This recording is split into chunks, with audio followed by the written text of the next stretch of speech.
I'm Dr. Kristen R. Bromley. This video series, which is part of my online music academy, specifically accompanies Note Reading Book 3 from my Method Book series. Like all my books, this selection is available to purchase through Amazon and Google Play. For help, see the links in the description below. In the videos which are part of this specific course, I progress through the lessons in Note Reading Book 3, explaining and demonstrating concepts and playing each of the songs and exercises contained therein, so you can hear how they sound and play them right along with me. You are of course welcome to view these videos with or without the book, but with the book you can work through all the songs and exercises, and in the process come to know the entire fretboard and master the skill of playing written notes all along the neck. Alright, let's get to jamming in this week's lesson.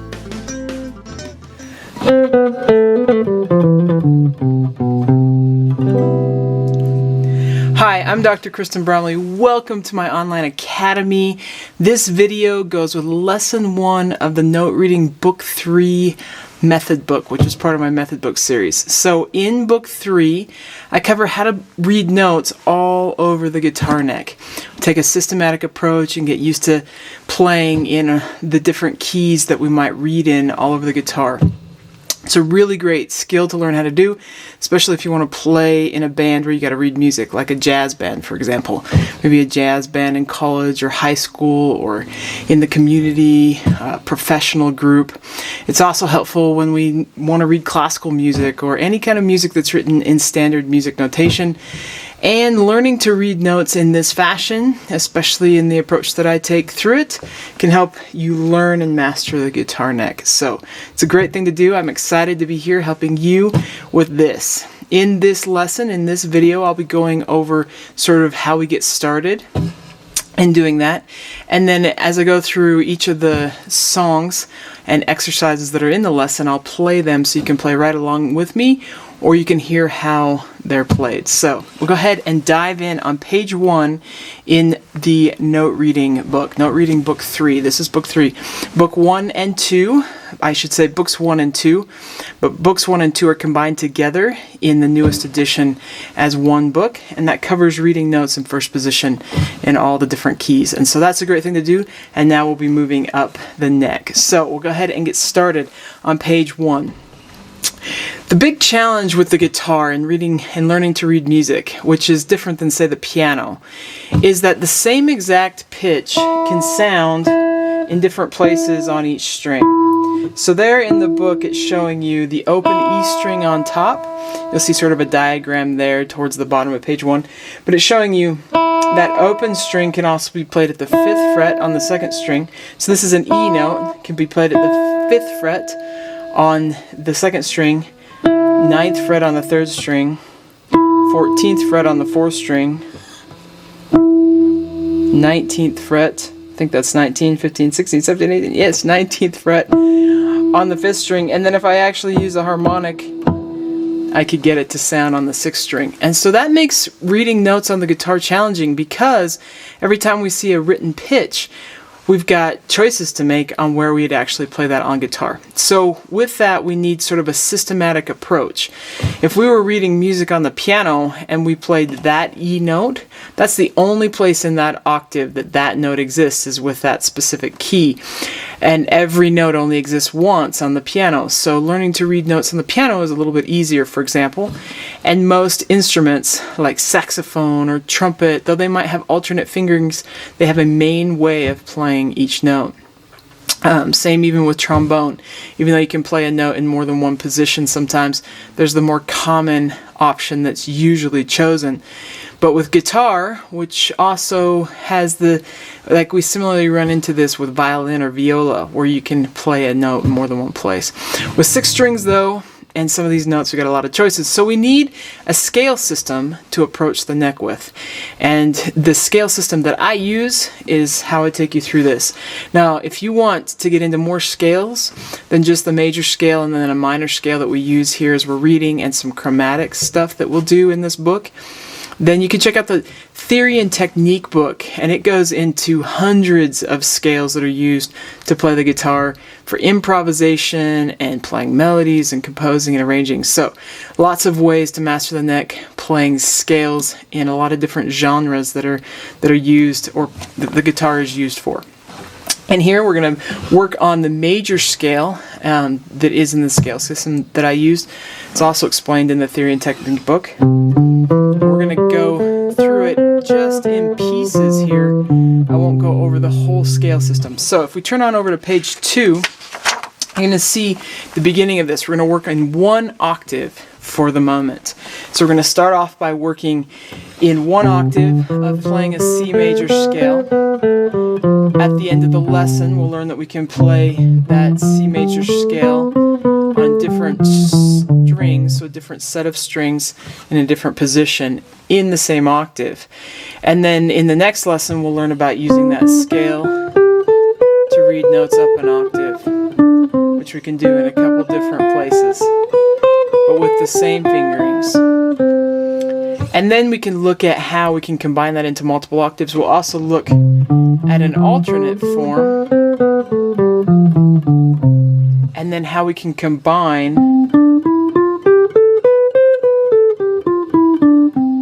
the playing of that alternate form to create multiple octaves and play in positions. We often read in positions.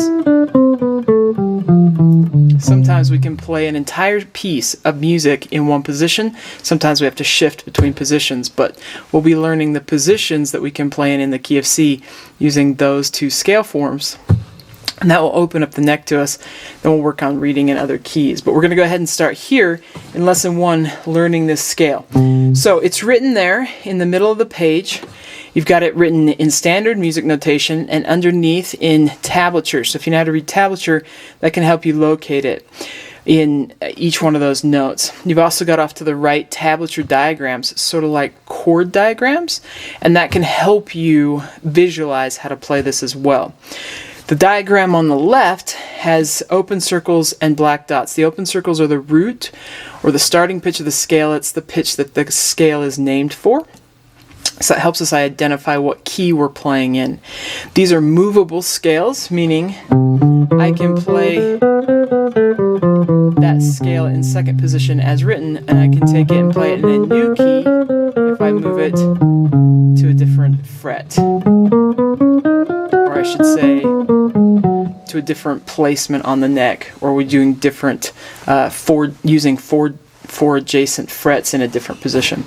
We're going to work on it in second position here because we're in the key of C. So when I say position, position means where our index finger is placed. So in playing this scale, our index finger is placed at the 2nd fret, and our middle finger will be at the 3rd fret, ring finger at the 4th fret, and pinky at the 5th fret. With our index finger in the 2nd fret, this is known as second position. So whatever position our index finger is in, or whatever fret it's at, is the position that we're in. So if I move it up to the 5th fret, I'm in 5th position. If I move it to 8th, I'm in 8th position, and so on and so forth. Written above the standard music notation, you'll see little fingerings. So the numbers 2, 4, 1, 2, 4, 1, 3, 4. Those numbers tell us what finger to play a note with in our left hand. So standard fingering is going to be to play this scale middle, pinky, index, middle, pinky, index, ring, pinky. The C and then the Roman numeral 2 tells us that we're in second position. So when you see a C followed by a Roman numeral, the Roman numeral tells us what position we're in when we're playing. So you're going to see that throughout the book. So you got the tablature there that can help, and you've got the tab diagrams. Now when reading the tab diagrams, normally when we're reading chords with these, we only have one note on each string. So here we've got all the notes of the scale that are visually shown. If you start to the far left, that's the lowest string, so that's going to be our lowest place to start, and then to the top. So in moving along that, it goes top to bottom, left to right as you go higher. So that would be the way to play those notes in scale order. And then the diagram on the right, in place of the dots and the open circle, just has the fingerings again, a suggested fingering. There are times where I step outside of the suggested fingering, but we want to get that suggested fingering down. Let's practice just playing this scale a little bit before we start trying to read with it. So we're going to have our middle finger, 3rd fret, 5th string, pinky will play the 5th fret. On the 4th string, then we got index, middle, so frets 2, 3, 5, and then we've got index, ring, pinky. So frets frets 2, 4, 5, but in fingers 1, 3, 5, or index, ring, pinky. So if we play this ascending, we have 2, 4, 1, 2, 4, 1, 3, 4. I can come back down.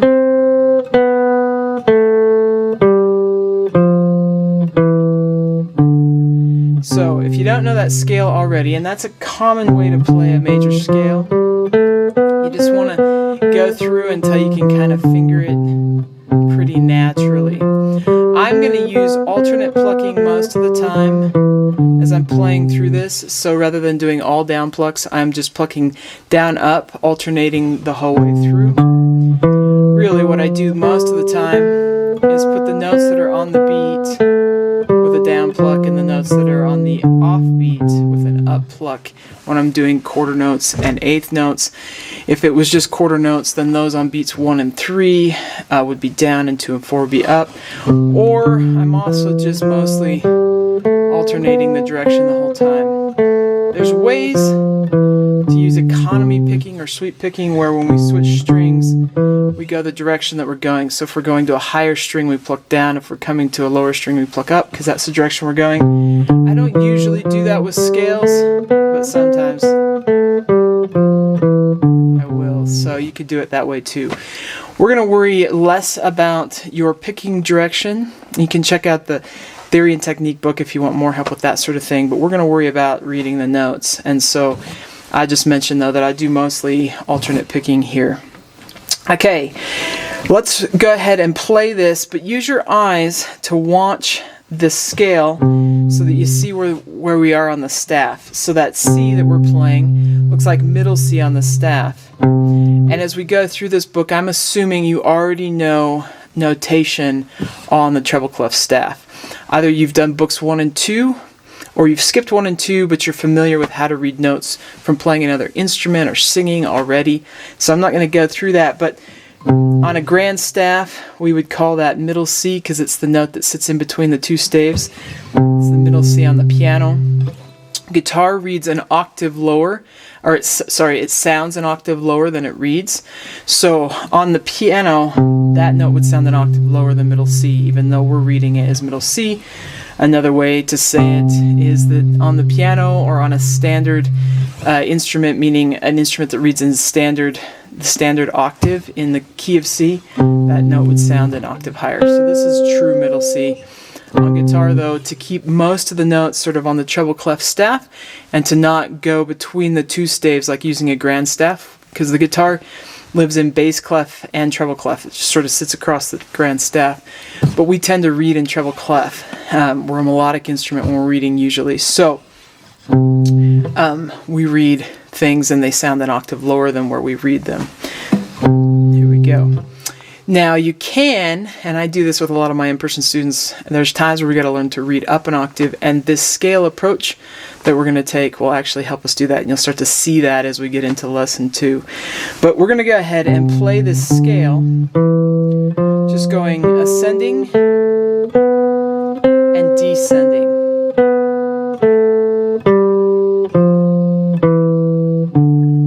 And I'm going to say these notes, C, D, E, F, G, A, B, C. Now we're going to go down C, B, A, G, F, E, D, C. Okay, with number 1, this stays in stepwise motion on that first line, and it stays in scale order. So we're going to read through the first line, just getting used to locating where these notes are on the staff, and also just getting used to what step is what. So let's play the first line of number 1. Here we go. 1, 2, ret, T, and we have C, D, E, F, G, A, B, C. Then you got C, 2, C, C, B, A, G, F, E, D, C, C, little bit faster. 1, 2, ready, and C, D, E, F, G, A, B, C, C, C, C, B, A, G, F, E, D, C, C, C. Okay, we're going to now play through number 1 all the way through. It'll have some changes of direction, give us a little bit of a chance to sort of get used to going not always in scale order. Here we go. 1, 2, ready, and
okay, we'll go over and do number 2.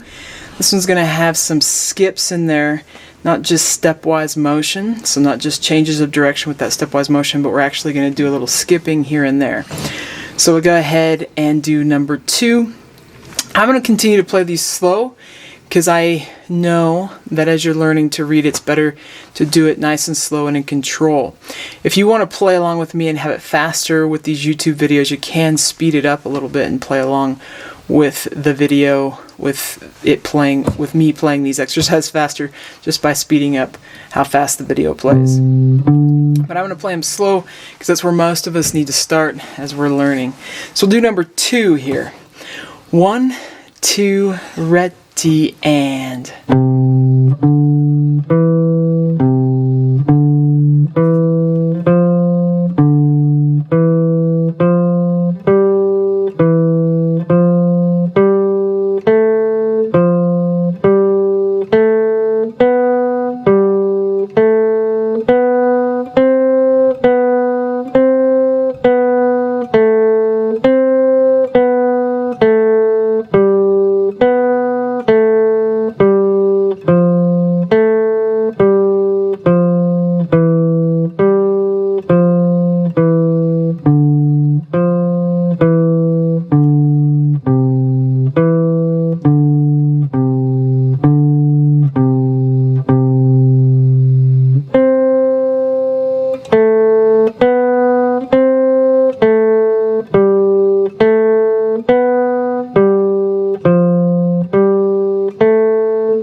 okay, there's that one kind of slow.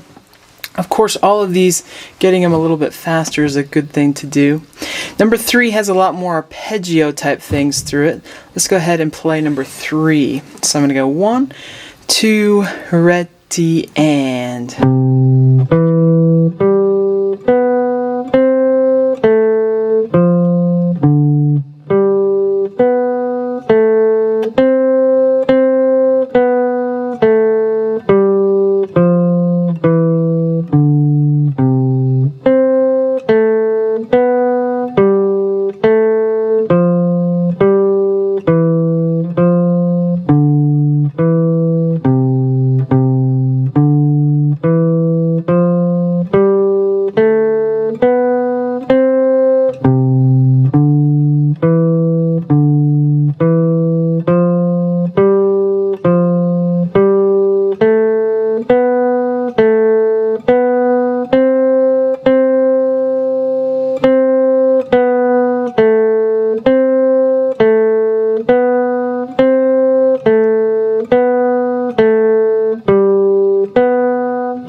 Okay, and getting those fast, if that tempo is too fast for you, then you can work it slower. You can also work just little sections until they work. You can work 2 measures at a time, or 3 and 4. Just work the sections that you're not finding or figuring out, and then go on. The way this lesson is designed is the exercises continually get harder. So if we flip over to page 4, we're going to do some melodies, and all these exercises are broken up by melodies. Melodies are probably familiar to our ears most of the time. Some of them might not be familiar to your ear, but it's sort of a way to kind of check yourself and also just get out of the scale pattern sort of reading. As we get further into it as well, a lot of these reading exercises become less predictable. So a lot more like the challenging stuff that we can end up reading when we're playing music, especially ensemble music. We're going to go through, though, and play numbers 4, 5, 6, and 7, so these melodies. Pay Me My Money Down. I'm going to take them just a little bit faster. So you're going to have 1, 2, ready, and...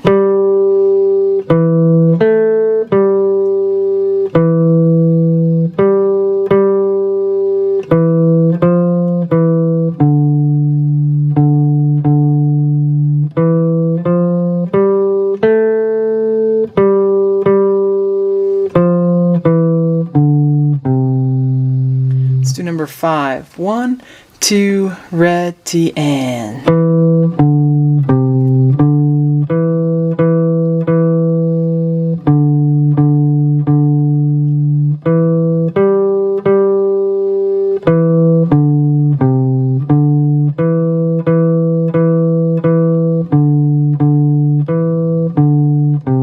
2, 3, 4. Let's do number 6. Twinkle, Twinkle, Little Star. 1, 2, ready, and...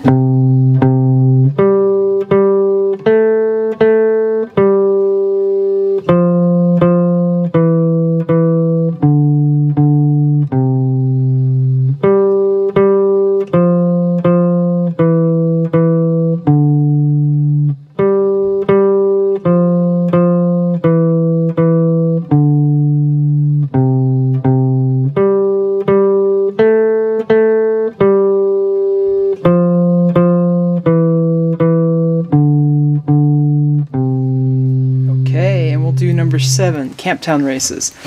1, 2, ready, and...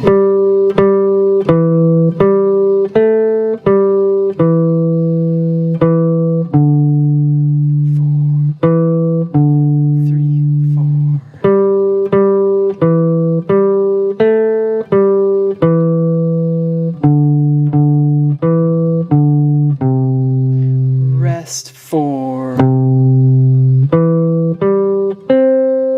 rest 4, rest 4,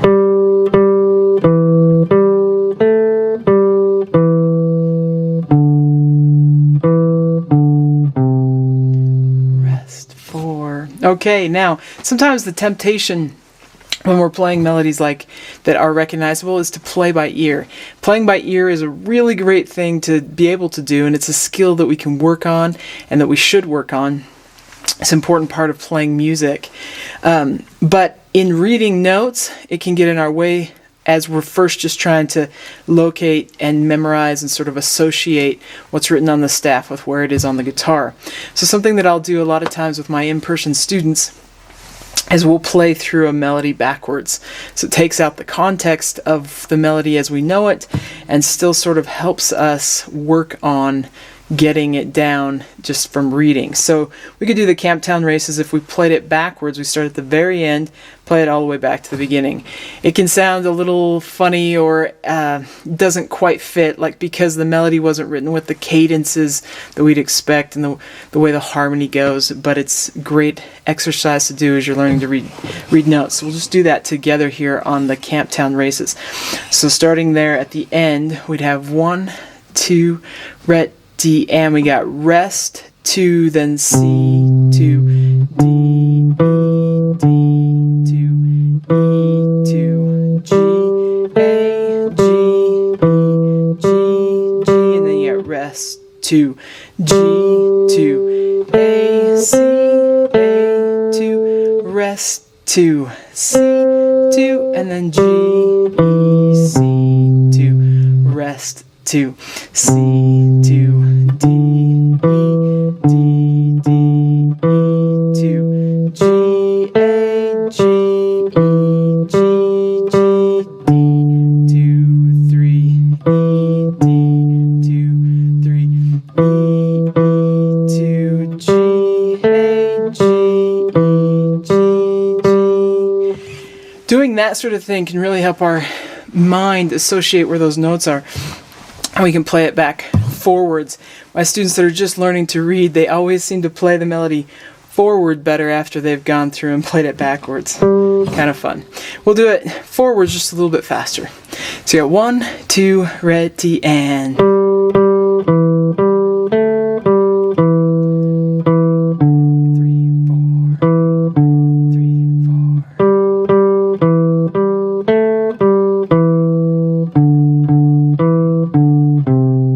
Rest and rest and rest and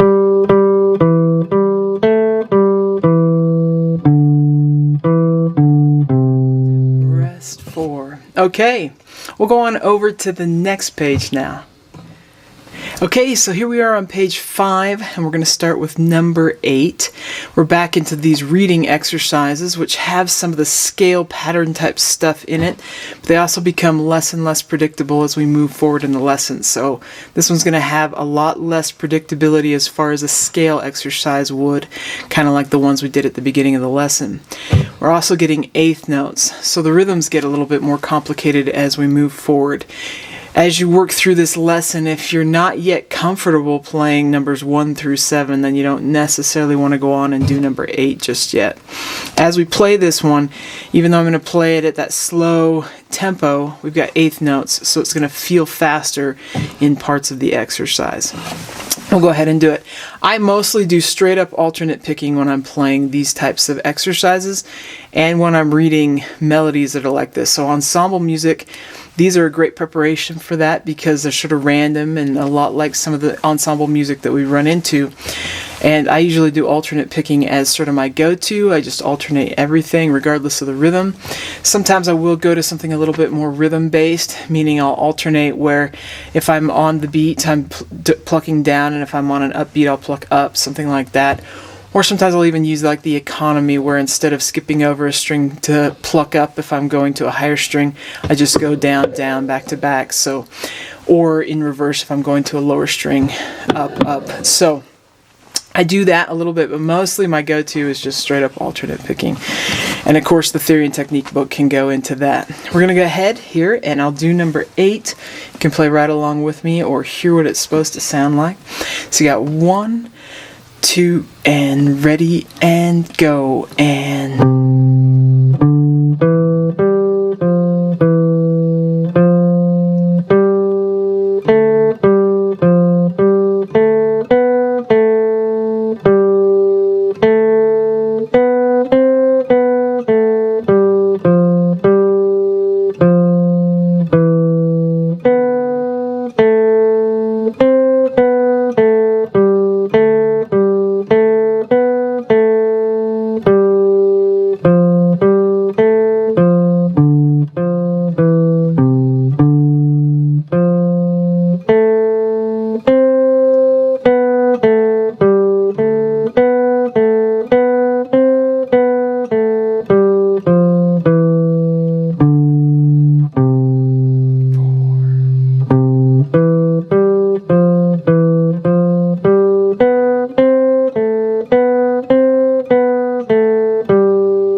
Okay, we'll do number 9.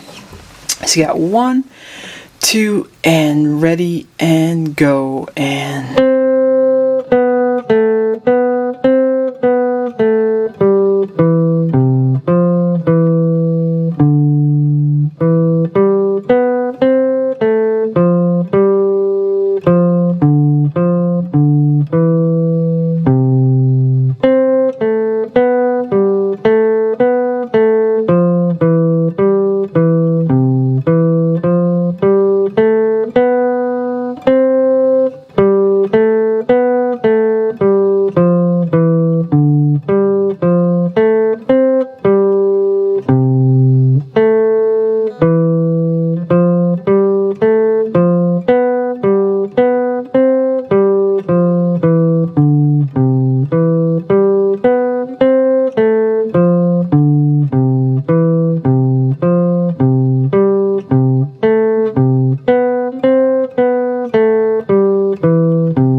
okay.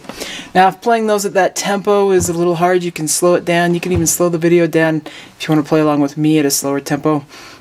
And of course, getting it faster is a great thing to do as well. We'll flip on over to page 6 and play some melodies so we can practice a little bit with the 8th notes in there.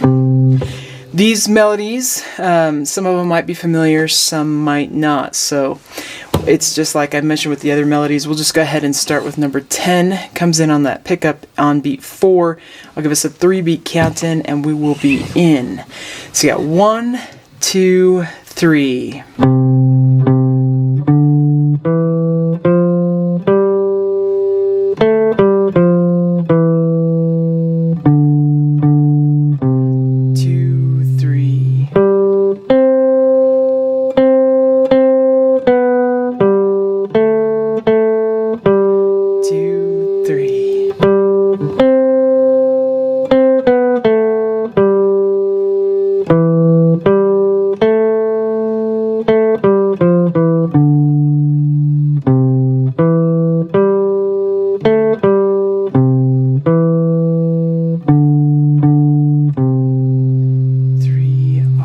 Okay, we'll do Sweet Betsy from Pike. We're in 3/4 time, coming in on beat 3 in the pickup, so I'll give us 3, 1, 2. Here you go. 3, 1, 2.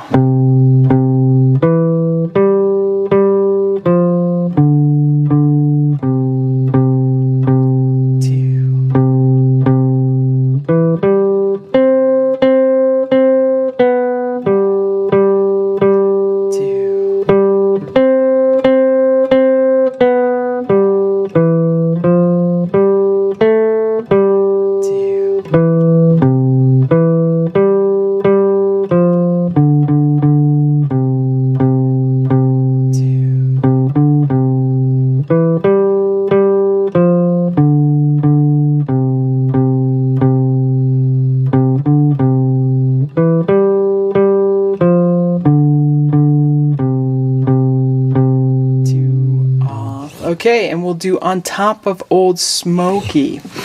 So same thing, it comes in on beat 3. We're in 3/4 time. I'll give us 3, 1, 2. 3, 1, 2.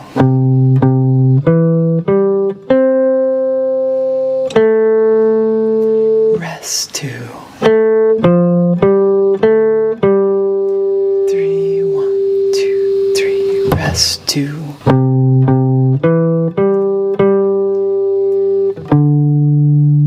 Rest 2. 3, 1, 2, 3, rest 2.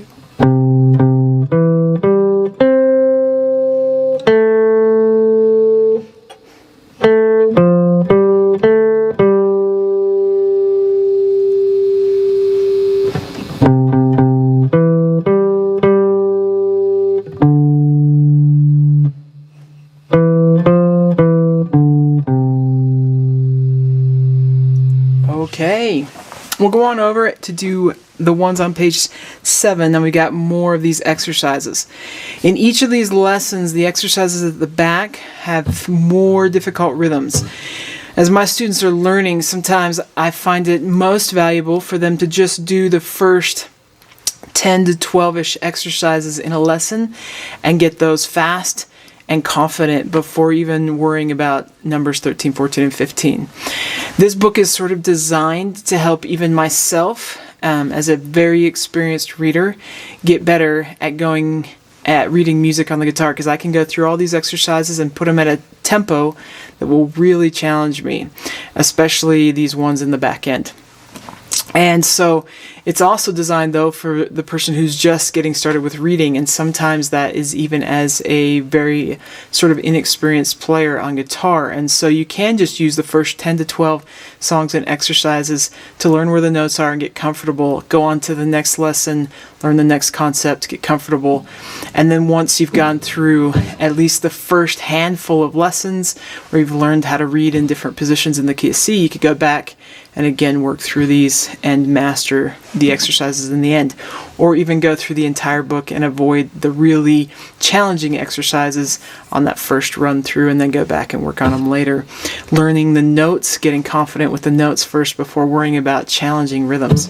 I'm going to go ahead though and do these ones here. So number 13 on page 7 is in 3/4 time.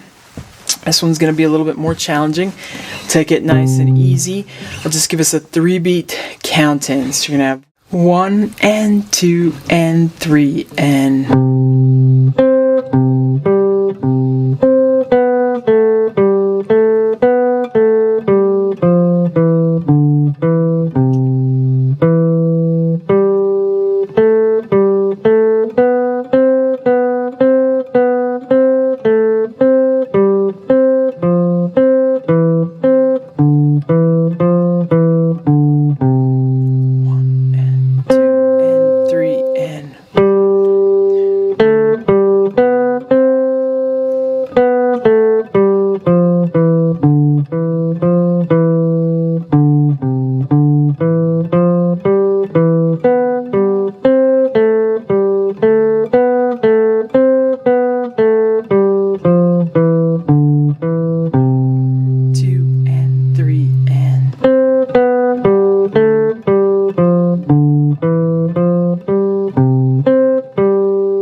Okay, there we are, off on that one. Number 14 is going to have triplets and 16th notes in addition to those 8th note based things. So I'm going to take it kind of slow off the top, so when we hit these rhythms, they're not super fast while you're learning these notes.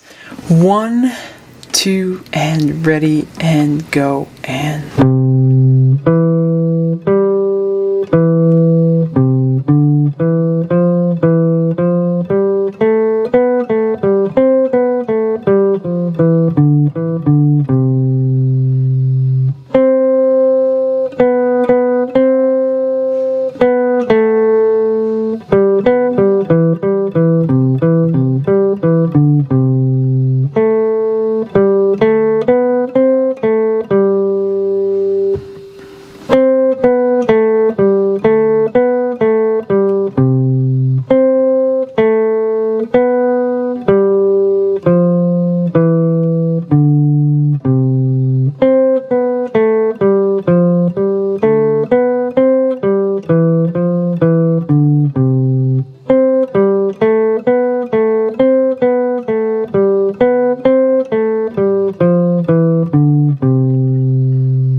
Okay, now you could take it slower, that might be a little fast, but really with all the mix of triplets and 16th notes, the slower you take it, the harder it is to feel the differences in those rhythmic values. The faster we go, the easier it is.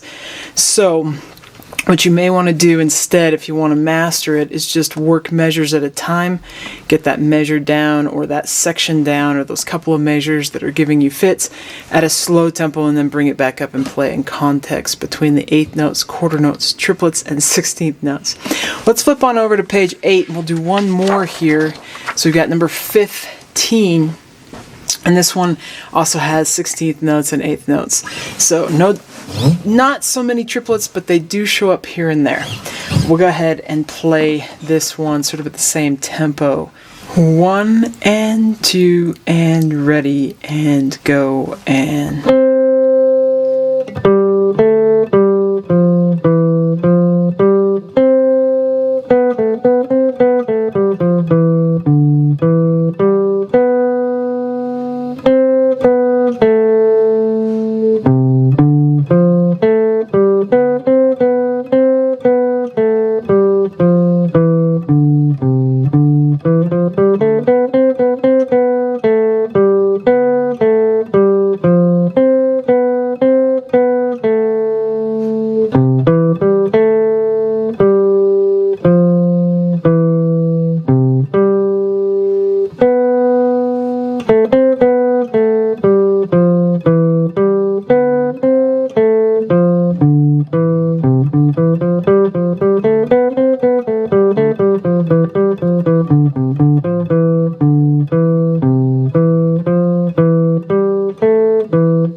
Okay, so that gets us through exercise 1 through 15. Pretty impressive if you can do that in that position. Now, what happens at the end of this lesson, there at the bottom of page 8, is that it explains that exact scale we can use, that we've been using to play all these, in 2nd position with the root on the 5th string, can be played in 7th position. So our index finger at the 7th fret with our root on the 6th string. So we can play the same scale form, but we're playing on the lower strings. So our middle finger is at the 8th fret on the 6th string, then pinky at the 10th, then on the 5th string, index at the 7th, middle at the 8th, pinky at the 10th, then on the 4th string, index at the 7th, ring finger at the 9th, and pinky at the 10th. We can play that exact same scale there. So once you've got that scale happening, the directions are to repeat numbers 1 through 15 playing in that position. And that's a really important thing to do as you're working on developing your ability to read these notes. Start to associate the different places that we can play the exact same thing is also valuable. So that's part of it. But also it'll sink in reading with that scale in that octave. If you go back and do that now, there. Now here in this video, I will not go through and play numbers 1 through 15 in 7th position, because you got the recording of me playing it in second position. So you can play right along with that. Just sort of back up the video if you want to play right along with me, or you can work on it on your own. If you've worked on these ones with me, then you're kind of familiar with the sound of them and how they go. But just as a demonstration, if we go back to page 2, if we go back to page 2 in the book, and we play number 1, we can play it here in 7th position. So just kind of warm up on that scale. It's going to be really familiar. We just get used to plucking different strings and being in a different position. As a matter of fact, as you play these, you might find that you can play them a little bit faster. But let's just play number 1 together in 7th position. So you got 1, 2, ready, and...